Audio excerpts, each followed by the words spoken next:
नमस्कार, आप देख रहे हैं सतर्क भारत। मैं हूं अनुकृति श्रीवास्तव और आप सभी का स्वागत करती हूं हमारे शो जनता की आवाज में। तो हमारे शो जनता की आवाज में हमारे साथ है अरुण चुग जी। कहते हैं कि सनातन धर्म में 8 संस्कार होते हैं और उसमें से मोक्ष को जाने वाला संस्कार होता है अंतिम संस्कार। तो कोरोना के दौरान जब लोग अपनों को कंधा नहीं दे पा रहे थे, अपनों की अंतिम यात्रा में उनके साथ नहीं रह पा रहे थे, तब अरुण चुग जी उनका रीति रिवाज से अंतिम संस्कार में कार्य कर रहे थे और निरंतर ये समाज को सेवा भाव देते आए हैं। सतर्क भारत पर जिस तरह से अनोखे ढंग से सेवा करने वाले लोग और अनोखे ढंग से समाज को अपना भाव देने वाले लोग साथ जुड़ रहे हैं, ये बहुत ही सराहनीय कार्य है। तो आइए जानते हैं कि ये अनोखा साहस और इनके सेवा भाव कहाँ से आई। ये कहानी आज जानेंगे सर से। नमस्कार सर। नमस्कार, आपके सम्मानित चैनल सतर्क भारत का बहुत बहुत धन्यवाद और आपने इनवाइट किया हमें इस चैनल पे, इसके लिए आपको बहुत बहुत धन्यवाद। समाज सेवा की यात्रा की बात करें तो देखिए, बचपन से ही शौक़ था मंदिर और गुरुद्वारों में जाके सेवा करने का। तो ये घर से ही रूटीन बना हुआ था कि जोड़ों की सेवा करनी है, लंगर की सेवा करनी है। तो जैसे जैसे अपब्रिंगिंग होती गई, समाज सेवा चलती रही और फिर एक हमारे शहर में इंसिडेंट हुआ कि ब्लड डोनेशन पर एक शख्स काम कर रहे थे, जगजीत सिंह जी। उनको देखकर प्रेरणा मिली कि हमें भी ब्लड डोनेशन के लिए काम करना चाहिए और हमने भी लोगों को मोटिवेट करना शुरू किया, खुद ब्लड देना शुरू किया और मैं अब तक 35 टाइम्स ब्लड डोनेट कर चुका हूँ। तो अगर आप कोरोना की बात करें तो it's a very interesting story कि फर्स्ट वेव में तो जैसे सब लोग डोनेशंस कर रहे थे और अपना लंगर की सेवा कर रहे थे और बहुत सारी चीज़ें कर रहे थे, उस तरह से हम भी कर रहे थे। बट सेकेंड वेव के दौरान जो इंसिडेंट है that is very very interesting. मेरे पास एक कॉल आता है एक पर्टिकुलर हॉस्पिटल से और वो कहते हैं कि यहाँ पर एक बुज़ुर्ग व्यक्ति हैं जिनके कपड़े चेंज कर रहे हैं। तो मैंने कहा कि कपड़े चेंज कर रहे हैं तो ये तो आपके पास नर्सेस होंगी या उनके अपने फैमिली मेम्बर्स होंगे। उन्होंने कहा नहीं, उनको हैवी कोरोना है और कोई भी रेडी नहीं है। तो मैंने उनसे पूछा कि क्या उनके पास कपड़े हैं। उन्होंने कहा हाँ, कपड़े की कोई प्रॉब्लम नहीं है, आप बस कोई ऐसा भेज दीजिए उनके कपड़े चेंज कर दीजिए, क्योंकि 15 दिन से उनके कपड़े चेंज नहीं हुए हैं। तो मैंने कहा ठीक है, मैं आता हूँ। मैं गया, मैंने बाबा जी को पूरे उनके कपड़े चेंज किए, उनको ड्राई क्लीन किया गर्म कपड़े से, उसके बाद उनकी बेडशीट चेंज करी। इवन मुझे डॉक्टर्स ने भी कहा था too much risky for you. मैंने कहा सर कोई बात नहीं, अगर कुछ नहीं होगा मुझे। और उसके बाद फिर थोड़े दिनों बाद ही अनफॉर्चुनेटली बहुत सारी बैड न्यूज़ आनी शुरू हो गई रुद्रपुर में कि कोरोना से डेथ्स हो रही हैं और एक पैनिक हो गया। गवर्नमेंट की एडवाइजरी थी कि घर से कोई निकल नहीं सकता and people were very much worried कि कैसे हम अंतिम संस्कार करें। अपने ही घर के लोग अंतिम संस्कार करने को तैयार नहीं थे। तो पता नहीं, मैं तो कहूँगा कि वो ईश्वर ने वो शक्ति दी कि लगा कि मैं ये कर सकता हूँ and I have taken this initiative कि मैं आई विल स्टार्ट दिस। और मैंने शमशान घाट जाकर उन डेड बॉडीज़ के अंतिम संस्कार की प्रक्रिया शुरू करी जिनको कोई भी इनके अंतिम संस्कार नहीं करना चाहता था। तो उसके बाद one of my friend is Lalit वेस्ट, उन्होंने मुझे कॉल किया कि अरुण भैया मैं भी आपके साथ जुड़ना चाहता हूँ। मैंने कहा मोस्ट वेलकम। और जब वो आए तो मैंने कहा ललित जी ये देखो ये बहुत रिस्की है। तो उन्होंने कहा भैया कफन बांध दिया आपके साथ और मैं छोड़ के नहीं जाऊँगा। तो धीरे धीरे 2-3 लोग और हमारे साथ जुड़ते गए, शेरी, विक्रम, नेगी जी, और इस तरह से एक टीम बन गई और हमने 53 days non stop 305 dead bodies का क्रिमेशन किया। टफ था, ऑफ कोर्स टफ था, लेकिन बीड़ा ले लिया था और सोच लिया था कि पीछे नहीं हटेंगे। क्योंकि अगर आप सोच के देखें, हमारी इंस्पिरेशन थी भगत सिंह जी। हम सोचते थे कि भगत सिंह जी ने 23 साल की उम्र में देश के लिए प्राण दे दिए, उनका तो कोई स्वार्थ नहीं था। गुरु गोविंद सिंह जी ने, जो सबके प्रेरणा स्रोत हैं, जिनकी वाणी हम पढ़ते हैं, अपने 4 पुत्र हिंदू धर्म की रक्षा के लिए कुर्बान कर दिए। तो कितने सारे ऐसे लोग हैं जिन्होंने निस्वार्थ सेवा करी। तो हम इंस्पायर थे उन महान लोगों से और वही हमें एक जज्बा देते थे और ये सोचकर हमारी सेवा चलती गई, नॉन स्टॉप चलती गई और परमात्मा ने हमें शक्ति बख्शी और हम सुरक्षित इसको कर भी पाए। तो ये थी कहानी कोरोना की। सर, जैसा कि आपने टीम की बात कही, सहयोगी की बात की, तो आपने इतने बड़े स्तर पर लोगों को कैसे मोटिवेट करके अपने साथ जोड़ा, कैसे मतलब जैसे समाज सेवा में अगर आते हैं आप, तो ना कोई धन लाभ है, ना कोई और तरह का लाभ है, तो आपने कैसे उन्हें मोटिवेट किया कि वो निरंतर सेवा में आपके साथ जुड़े रहें? देखिए, समाज में बहुत सारे तरह के लोग होते हैं। कुछ होते हैं जो अपने फ़ायदे के लिए जीना चाहते हैं, कुछ होते हैं जो पॉलिटिकल एडवांटेज लेना चाहते हैं, लेकिन कुछ लोग होते हैं जिनके अंदर एक जज्बा होता है, जिनके अंदर एक संस्कार होते हैं, जो चाहते हैं सेवा करें। तो कुछ लोग हमसे प्रभावित हुए, या कह सकते हैं कि उनके अंदर एक संस्कार थे कि वो समाज की सेवा में जुड़ना चाहते थे। तो लकली मैं तो फिर अल्टीमेटली यही बात कहना चाहता हूँ कि हम कौन होते हैं किसी को प्रभावित करने वाले। वो ईश्वर था जिसने एक टीम बना दी, जो ईश्वर था जिन्होंने उन लोगों को मोटिवेट करवाया कि मुझे देखकर ही सही, लेकिन उन्होंने मेरा साथ दिया और हम इसको कर पाए। तो हर चीज़ का क्रेडिट मैं ऑलमाइटी भगवान जी को देता हूँ कि जिन्होंने इस तरह से हमें प्रेरित किया कि हम ये कर पाए। Obviously sir, God is almighty, और वो सबकी मदद तभी करते हैं जब वो खुद आगे, जो इंसान है वो खुद आगे अपना कदम बढ़ाए। तो सर, अगर मैं परिवार की बात करूँ, तो आपका फैमिली सपोर्ट आपके पास शुरुआत से कैसा रहा? और फिर कोरोना के दौरान भी जैसे लोग अपने घर भी नहीं जा पाते थे जो समाज सेवी थे, तो कैसा माहौल रहा था? ऑनेस्टली स्पीकिंग, आप जैसा समझते हैं कि एक शादीशुदा इंसान के लिए, एक मैरिड पर्सन के लिए it's a very tough to take decision from our wife, और उसी तरह एक हिंदुस्तानी वाइफ मेरी भी थी जो she was very worry, she was very scared कि अरुण कैसे होगा, अगर कुछ हो गया तो हमारे बच्चे हैं, परिवार है, क्या होगा। तो सच में उनको कन्विंस कर पाना ही मेरे लिए सबसे ज़्यादा चैलेंजिंग था।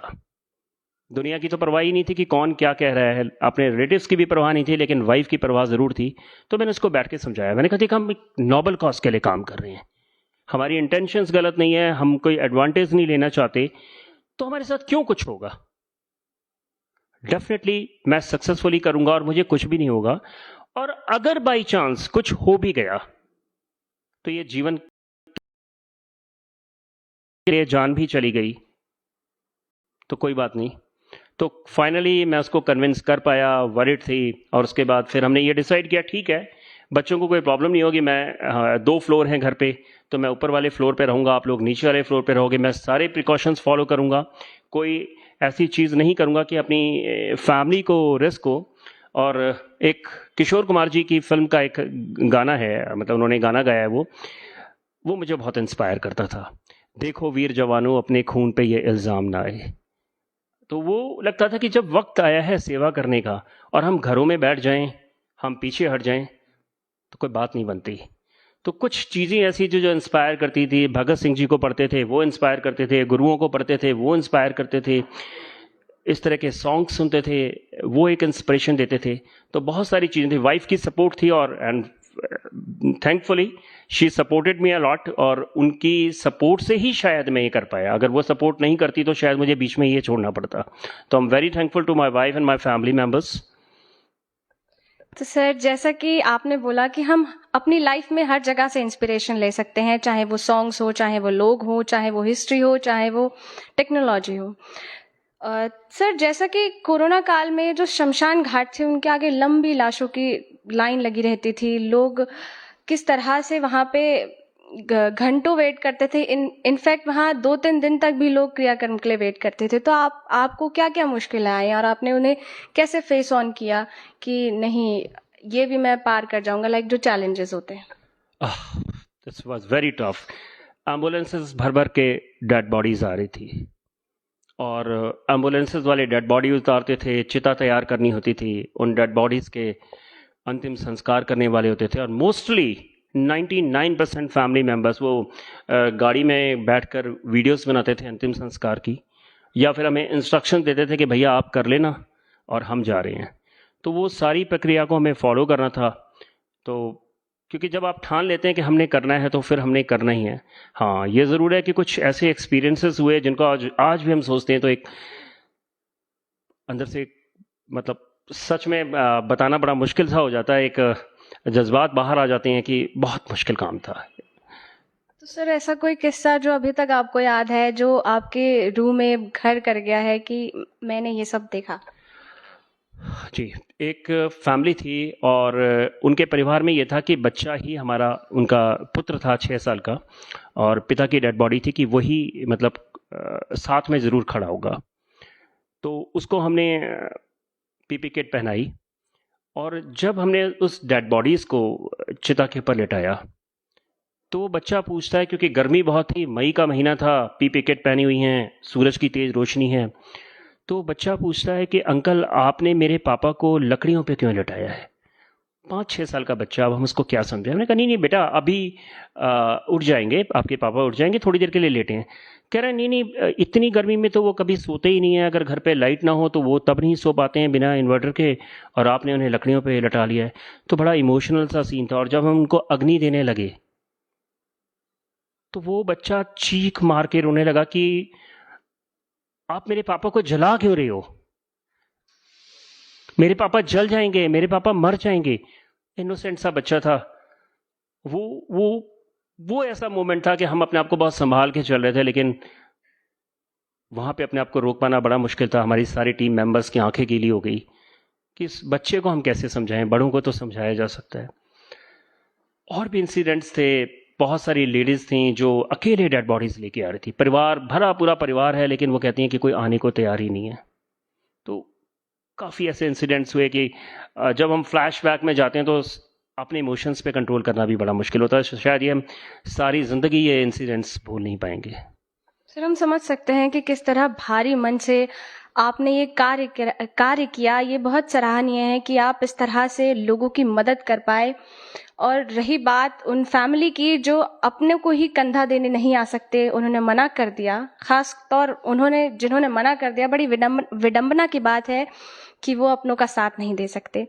सर, जैसे अगर समाज में आए थोड़ा सा, तो ऐसी क्या समस्या आप अपने शहर में देखते हैं जिनका आप तुरंत जो है आपको चाहिए कि उनका तुरंत कुछ बदलाव आने ही चाहिए उसमें? जी, शहर की समस्याओं के बारे में भी बात करेंगे। एक बहुत बड़ी मेजर समस्या है जो नेशनल लेवल पर है और बहुत वो समस्या सॉर्ट आउट की जा सकती है।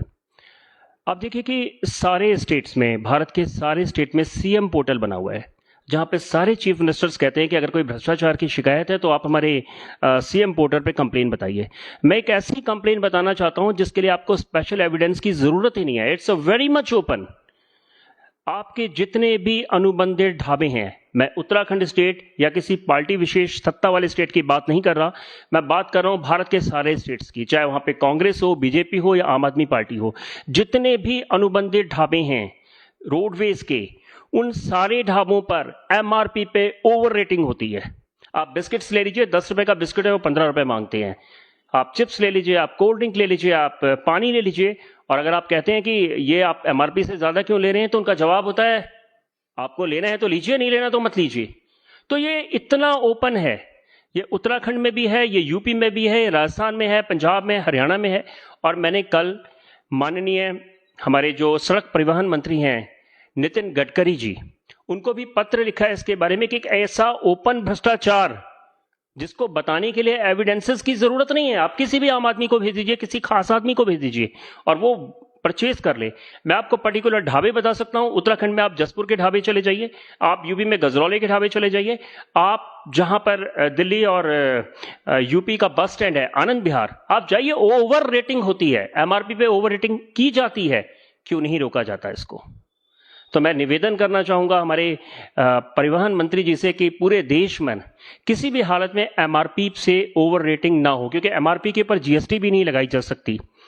उसके अलावा अगर रोडवेज के, अगर आपके सम्मानित चैनल के माध्यम से रोडवेज के एमडीज तक ये बात पहुंचती है तो उनको स्ट्रिक्टली इसको लागू करना चाहिए कि कोई भी अनुबंधित ढाबा अगर ओवर रेटिंग करता हुआ पाया गया तो उसका लाइसेंस तत्काल प्रभाव से कैंसिल कर दिया जाएगा। तो ये तो बात थी मैम एक पूरे नेशनल लेवल पे। अगर हम बात करें अपने रुद्रपुर शहर के बारे में तो एक छोटी सी समस्या लेकिन बहुत विकराल समस्या है। अगर मैं प्रशासन की बात करूं तो हमारे एसएसपी साहब बहुत अच्छा काम कर रहे हैं, मैं उनसे प्रभावित भी हूं, उनकी कार्यशैली बहुत अच्छी है। लेकिन एक मेजर इशू है जो हमारे वन वे ट्रैफिक्स हैं, उन वन वे ट्रैफिक्स का पालन नहीं हो रहा है। मैं आपको एक पर्टिकुलर स्पॉट भी बताता हूं, ग्रीन पार्क के सामने जो भूरा रानी को रोड जाता है, वहां से रॉन्ग वे पर 8 टायर, 10, 12, 14, 16 टायर वाले ट्रक्स वन वे ट्रैफिक को फॉलो करते हैं, वो यू टर्न फॉलो नहीं करते। और वहां पे लगातार इतने बड़े बड़े ट्रक्स, रात को आप शाम को 6, 7, 8 बजे सुपरविजन कर लीजिए, वहां पे उसकी रोकथाम करनी बहुत जरूरी है। आप वहाँ पे फोर्स लगाइए और हैवी चालान करिए सर। मेरा आपसे विनम्र निवेदन है, नहीं तो हम किसी बहुत बड़ी दुर्घटना के बहुत करीब हैं। इस वन वे ट्रैफिक का सर पालन कराना बहुत बहुत बहुत ज़रूरी है। सर काफ़ी ज़रूरत मुद्दे पर आपने लोगों का ध्यान लगाया है कि जैसे कि मनमाने दाम और भ्रष्टाचार खुलेआम है और आंखों देखे मक्खी नहीं निगली जा सकती। सर जैसे कि आपने जीएसटी और टैक्स की बात की, तो जैसे जो इंडिया की पब्लिक है वो टैक्स पेयर है, ठीक है, वो टैक्स पे करती है रेगुलर लेवल पर फिर भी अपनी नीड्स के लिए, जो बेसिक नीड्स होती है उसके लिए सफ़र करती है। तो उस पर आप क्या कहना चाहेंगे? देखिए, मैंने काफ़ी कंट्रीज ट्रैवल किया है, तो बाहर लोग टैक्स पे करते हैं और बड़ी खुशी खुशी पे करते हैं, क्योंकि once they pay the taxes, after that they are totally free. They are not worried about their children education, they are not worried about their health. हमारे इंडिया में प्रॉब्लम क्या है, हम टैक्स पे कर रहे हैं, हम टैक्स पे करना चाहते हैं, लेकिन हमारे टैक्सेस पे करने के बाद भी हमें एजुकेशन पर बहुत बड़ा खर्चा करना पड़ता है, हमें हेल्थ पे बहुत बड़ा खर्चा करना पड़ता है। हम इसी चिंता में होते हैं कि हमारा भविष्य क्या होगा। बाहर लोग पैसा सेव नहीं करते, क्योंकि उन्हें पता होता है कि हम टैक्स पे करते हैं, हम जितना कमाते हैं हम अपनी ज़रूरतों पे खर्च कर लेते हैं, और अगर हमारे सामने हमारे बच्चों के एजुकेशन के लिए हुआ तो हमारी सरकार है, हमारे सामने कोई हेल्थ इश्यूज़ आए तो हमारे पास मेडिकल फैसिलिटीज़ है। लेकिन भारत में क्या होता है, हम सेविंग क्यों करते हैं? हमें अपने बच्चों की शादियाँ करनी है, उसके लिए हमें सेव करना है। अगर हमारे घर में कोई बीमार हो जाता है और हम किसी प्राइवेट हॉस्पिटल में चल जाते हैं तो it's too much heavy expenses we have to pay to the hospitals. हमें लगता है कि सारी हमारी कमाई हॉस्पिटल्स में चली जाएगी। हमारे बच्चों की एजुकेशन बहुत ज़्यादा एक्सपेंसिव है। तो हमारी गवर्नमेंट को, हमारे जो गवर्नमेंट स्ट्रक्चर है मेडिकल फैसिलिटीज़ का, हमारी एजुकेशन सिस्टम को इतना स्टैब्लिश, इतना स्ट्रांग करना चाहिए कि टैक्स पेयर खुशी खुशी टैक्स पे करे और वो वरीड ना हो टैक्स पे करने के बाद भी। अगर हम टैक्स पे करने के बाद भी इसी चिंता में बैठे हुए हैं कि क्या होगा हमारी हेल्थ का, क्या होगा हमारी बच्चों के एजुकेशन का, तो फिर तो there is no sense to pay the taxes. Sir जैसा कि आपने सेविंग की बात की, सेविंग कहा जाए तो इंडियन इकोनॉमी का सबसे बड़ा बैकवर्ड होल है, जिस वजह से इंडियन इकोनॉमी इतनी लो है, क्योंकि आपने काफ़ी सारी कंट्रीज ट्रेवल की है और वहाँ लोग सेविंग को इतना ध्यान नहीं देते। तो यहाँ इंडिया में आप लोगों को क्या कहेंगे सेविंग को लेकर? देखिए, सेविंग एक हद तक ज़रूरी भी है, आपके फ्यूचर के लिए आपके पास आपको कुछ सेव करके रखना होता है। लेकिन अगर हम बात करेंगे कि हमें अपनी बीमारियों के लिए पैसा सेव करके रखना है, अपने बच्चों के एजुकेशन के लिए सेव करना है, और हमें टैक्स भी देना है हर चीज़ पर। हमें इनकम टैक्स भी देना है, हमें सेल टैक्स भी देना है, हमें एक्साइज ड्यूटी भी देनी है, हमें जीएसटी भी पे करना है, हमें अलाना फलाना बहुत सारे टैक्सेस पे करने हैं, और हमें सेविंग भी करनी है। तो ये तो कोई सेंस की बात नहीं हुई। अगर हम टैक्सेस पे कर रहे हैं तो we should be free from the education expenses. We should feel that we are very comfortable if someone will be hospitalized, then government will afford that expenses. तो हमें गवर्नमेंट पे बेस्ड होना पड़ेगा, और उसके लिए अगर हम टैक्सेस पे कर रहे हैं तो उन टैक्सेस पे करने का सेंस क्या है? अगर टैक्सेस पे करने के बाद हमें एजुकेशन नहीं मिल रही, अगर टैक्सेस पे करने के बाद हमारे इलाज अच्छे नहीं हो रहे, और हमें प्राइवेट हॉस्पिटल्स को भी एक लिमिट तक बाउंड करना चाहिए। अभी आप देखेंगे कि मेदांता में केस हुआ है, आपकी नॉलेज में होगा, लीवर ट्रांसप्लांट के नाम पे, और वो एक्चुअल में जब पता चला कि लीवर ट्रांसप्लांट का केस ही नहीं था, बच्चे को फीवर था और उसको एडमिट कर ले गए मेदांता जैसे एक रेपुटेड हॉस्पिटल में, और 70 लाख रुपीस उनके पेरेंट्स को पे करने पड़े। एंड आफ्टर 33 डेज उन्होंने कहा कि आपका बच्चा ही इज नो मोर, ये वेंटिलेटर पे आप इसको ले जा सकते हैं। तो क्या बात, मतलब उन्होंने अपने बच्चे को इस बिहाफ पे एडमिट कराया कि हम मेदांता जैसे रेपुटेड हॉस्पिटल्स में अपने बच्चे को हॉस्पिटलाइज करा रहे हैं, यहाँ पर इसके बच्चे का बहुत अच्छा इलाज होगा। उसकी मदर का लीवर ले लिया गया, वो भी ऑपरेट करके लीवर ले लिया, मदर इज ऑल्सो सीरियस, ठीक है, बच्चा बचा नहीं। 70 लाख रुपए, it's a very big amount. कोई लिमिटेशन ही नहीं है पैसे की। प्राइवेट हॉस्पिटल में आप जितना चार्ज करते जाएं, कहीं कोई गवर्नमेंट की बाउंडेशन ही नहीं है, कहीं कोई रिस्ट्रिक्शन ही नहीं है, कहीं कोई रूल्स ही नहीं है। कुछ तो ऐसा बना दो कि पर्टिकुलर एक बीमारी तक आपके इलाज की सीमा इतनी होनी चाहिए। तो ये थोड़ा सा चीज़ें हैं जो हमारी सरकारों को ध्यान देनी चाहिए। ऑफ कोर्स सर, अक्सर ऐसे किस्से सामने आते रहे हैं। सर एक आखिरी सवाल मेरा ये रहेगा कि अगर आप सतर्क भारत के माध्यम से आज जुड़े हैं तो आप जनता को एक क्या मैसेज देना चाहेंगे, यूथ को मैसेज, जो सोशल वर्कर है उनको क्या मैसेज देना चाहेंगे? जी हाँ, हमने एक टीम बनाई है शहीद भगत सिंह सेवा समिति, क्योंकि भगत सिंह से प्रेरणा लेकर एक टीम बनी है और जो हम सेवा के कार्यों में संलग्न रहते हैं, जहाँ पे भी ज़रूरत होती है, बाढ़ है या कोई भी कार्य है, तो बहुत सारे यंगस्टर्स मुझे कॉल करते हैं कि भैया हम आपसे जुड़ना चाहते हैं, हम आपके साथ सेवाएं शुरू करना चाहते हैं। तो उन सारे यंगस्टर्स को मेरा मैसेज ये है कि आप सेवा कर सकते हैं, लेकिन आपकी जो प्राइमरी आपकी एजुकेशन है या जो आपकी प्राइमरी रिस्पॉन्सिबिलिटीज़ हैं उस पर ज़रूर ध्यान दीजिए, क्योंकि सबसे पहले आपका अपना परिवार है, सबसे पहले आपकी शिक्षा है। और बचे हुए समय में अगर आप समाज सेवा करना चाहती हैं तो ये कोई ग्लैमर नहीं है, यहाँ पे आपको कोई अर्निंग नहीं होगी, ये कोई कमाई का साधन बिल्कुल भी नहीं है। समाज सेवा में आपको अपना समय व्यक्त देना पड़ेगा। In the mid of the night you have to go to support someone. कई बार रात को 12-12, 1-1 बजे मेरे पास कॉल्स आती हैं, किसी को ब्लड की ज़रूरत है, कहीं एक्सीडेंट्स हो गया, तो we have to leave our home. Family भी नाराज़ होती है, लेकिन अगर आपने if you have taken initiative कि आपको फैमिली के अलावा भी समाज को भी सपोर्ट करना है, तो आपको ये चीज़ें करनी है। तो जितने यंगस्टर्स देख रहे हैं उनको ये सोचना होगा कि अगर आपको समाज सेवा करनी है तो आपको ये नहीं कह सकते इस टाइम मैं नहीं आ सकता, मेरे पास समय नहीं है। इसलिए अपनी प्राइमरी ड्यूटीज़ को पूरा कीजिए और ये मन बना कर आइए कि अगर आप समाज के लिए कुछ करना चाहते हैं तो यू आर मोस्ट वेलकम। लेकिन यहाँ पे आपको कोई ग्लैमर नहीं मिलेगा, यहाँ पर आपको कोई अर्निंग सोर्स नहीं होगा, यहाँ पे आपको कोई ऐसा एडवांटेज नहीं मिलेगा जिसके लिए आप सोशल वर्क करना चाहते हैं। तो the people who wants to serve selfless services, they are welcome to join us. वो हमें ज्वाइन कर सकते हैं। मेरा नंबर भी 9927928073। कभी भी कॉल कीजिए, समाज सेवा के लिए आप सबका स्वागत है। ये बहुत नोबल कॉज है, मैं तो यही कहना चाहूँगा। लेकिन अपनी प्राइमरी ड्यूटीज आपकी एजुकेशन और उसको इग्नोर बिल्कुल मत कीजिए। जी सर, वेरी राइटली सेड कि समाज सेवा जो है वो ग्लैमर का वर्ड नहीं है, वहाँ पे सिर्फ और सिर्फ आपको मिल सकता है कुछ, तो वो है सेल्फ सेटिस्फैक्शन। तो थैंक यू सर, अगर आपने हमें ज्वाइन किया है आज, अपना एक अमूल्य समय निकालकर आप हमारे साथ बैठे और जनता को संबोधित किया, बहुत बहुत शुक्रिया सर। तो कल फिर मिलेंगे एक नई अतिथि के साथ, एक नई आवाज के साथ। देखते रहिए सतर्क भारत पर जनता की आवाज। मैं अनुकृति श्रीवास्तव अपने साथी जगजीत सिंह के साथ विदा लेती हूँ।